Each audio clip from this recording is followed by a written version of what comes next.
স্বামী শুধু পরিবারের কর্তা নয়, স্ত্রীর সবচেয়ে কাছের মানুষ। তার সাথে নম্রভাবে কথা বলুন, তার অনুভূতিকে গুরুত্ব দিন। রাগ করে নয়, ভালোবাসা দিয়ে সব সমস্যা সমাধান করুন। স্ত্রীর সম্মান রাখা মানে নিজের সম্মান রাখা। একটু যত্ন, একটু ভালোবাসা আর বিশ্বাস, এইগুলোই একটি সুখী সংসারের আসল ভিড়। বন্ধুত্ব মানে পাগলামি। দুজন বন্ধু হাঁটছে। দোস্ত, আমি যদি একদিন সব ভুল করে ফেলি? তুই তো রোজই ভুল করিস। আরে সিরিয়াসলি বলছি, তখনও পাশে থাকবি? আরে পাগল, তুই পড়ে গেলে ধরবো, কাঁদলে হাসাবো, দরকার হলে তোর জন্য ঝামেলাও নেব। সত্যি, হ্যাঁ, কারণ বন্ধুত্ব মানে শুধু মজা না, এটা হলো না ছাড়ার প্রতিশ্রুতি। দুজন একসাথে হেসে কাঁধে হাত রাখে, শেষ। পৃথিবীতে মেয়েদের যত সম্পদ থাকুক না কেন, সবচেয়ে বড় সম্পদ হল তার স্বামী। স্বামীর চেয়ে আপন, প্রিয় কেউ হতে পারে না। তাই স্বামী নামক সম্পত্তিকে সবসময় সম্মান করুন, ভালোবাসুন। কারণ একজন বিবাহিতা মেয়ে স্বামীর সঙ্গ, সাপোর্ট আর ভালোবাসা ছাড়া কোনো দিন সুখী হতে পারে না। ভিডিওটা যদি আপনাদের ভালো লেগে থাকে, অবশ্যই অন্যদের মধ্যে পৌঁছে দেবে। একজন মেয়ের জীবনে অনেক সম্পর্ক থাকে। বাবা, মা, ভাই, বন্ধু সবাই খুব আপন। কিন্তু বিয়ের পর একজন মানুষই তার পৃথিবী হয়ে যায়, সে হল তার স্বামী।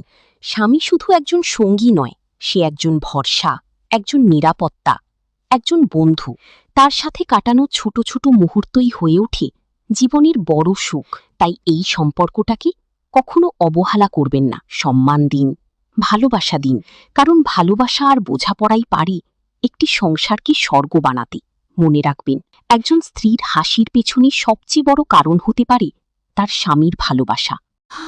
ছেড়ে দিলাম ভালোবাসার আশা, বউয়ের মায়া, সব যেন হাওয়ায় মিলিয়ে গেল। কেন এমন বলছিস? একটু ধৈর্য ধর, সব ঠিক হয়ে যাবে। চেষ্টা তো অনেক করলাম, কিন্তু ভালোবাসা যদি একতরফা হয় তখন আর কি করার থাকে? তবুও সম্পর্ক এত সহজে ছেড়ে দেওয়া ঠিক না। আমি ছাড়িনি, পরিস্থিতিই আমাকে ছেড়ে দিতে বাধ্য করেছে। তুই কি এখনো ওকে ভালোবাসিস?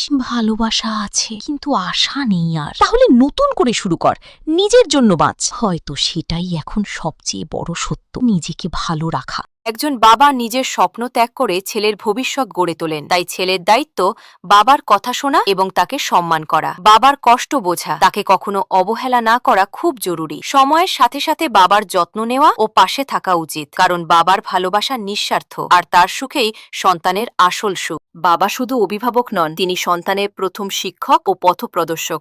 ছেলের উচিত বাবার প্রতি সম্মান, ভালোবাসা আর কৃতজ্ঞতা রাখা। বাবা কষ্ট করে সংসার চালান, তাই তার খেয়াল রাখা ছেলের দায়িত্ব।